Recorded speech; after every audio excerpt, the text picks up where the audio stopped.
Rolling blackouts continue this week with Stage 3 currently underway. Stage 4 resumes at 4 p.m. It's as frustration mounts, businesses, schools and hospitals and other institutions are finding means to cope and curb the impact. eNCA's Nqobile Madlala is in Durban for us and joins us this morning. Firstly, Nqobile, good morning. How has traffic been for you just getting to your location with the blackouts?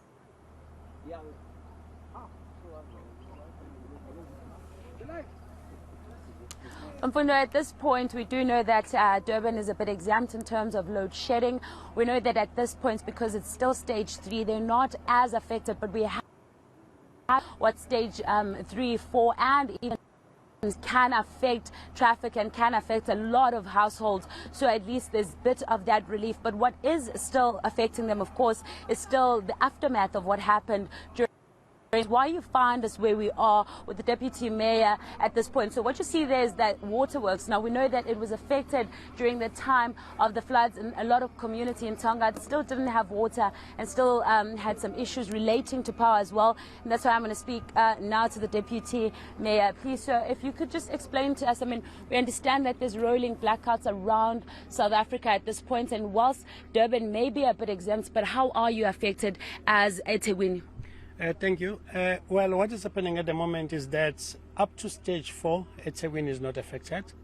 But once we get to Stage 4, we get affected. Like last week, we've been affected. Since you are around Tongati today, I must say Tongati is not much better, even if we're in Stage 5, because we've got electric pipe Tongati Hewlett in this area. So there's a bit of that for the people of Tongati, at least as far as electricity is concerned, is not as bad.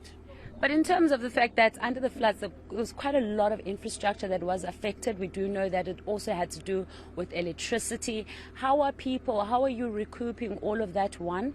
And two, how are people reacting to the load shedding, since it's something that's new to them now? Well, load shedding is our fear. We're very scared of the load shedding. We know what comes with it. But in terms of trying to get infrastructure was before the see, you guys were here in April, there was no road coming here. We couldn't even get to the site of the plant, but as you can see here, it's all happening.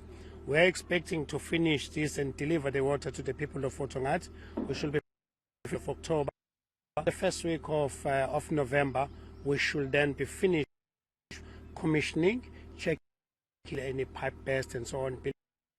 By end of the first week of November, people of Tongat, all of them, as it is right now, there are some certain parts that we are already feeding coming from the Hazelmere side. So it's not bad as it was back in April. With regards to other areas as far as the electricity and the roads is concerned, yes, we're not repairing as fast as we'd like to, but people are starting to get their life to normality, especially in the south. And in terms of how is it affecting the economy of eThekwini? Well, it has. Let's take for instance, there are factories that need water desperately. Production, without that is not easy. If you take the mill right here, for the mill to clean the sugar cane and so on, they need all the water out of the pipe. So basically, the water is part and parcel of life. Don't only talk about what we drink, what we use to cook, but the factories need water. So yes, the business have been heavily affected. The municipality itself has been heavily affected because around the area of Tongat, we've been collecting around 11 million rand on a monthly basis in terms of income, which we cannot get because we're not charging any tariff on sewer, we're not charging any tariffs on water. But we are having still to give these people water that is clean for them to consume. And in terms of load shedding, is it affecting any of that? Is it exacerbating that issue? It does. Remember, when we have the load shedding, we're trying to share the water that we have. When we have load shedding, it therefore means we can't operate our pumps.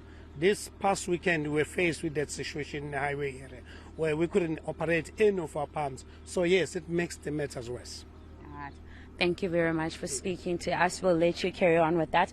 But Mfundo, what you can hear there, he's saying that even though eThekwini is, of course, affected, but from where we're standing with what they're doing, the kind of work they're trying to do to ensure that the infrastructure is back, there is hope for that. But, of course, load shedding does exacerbate the issue, especially coming back from the floods. All right, Nqobile, we'll leave it there for now. That's a reporter, Nqobile Madlala, out in Durban for us. To this story.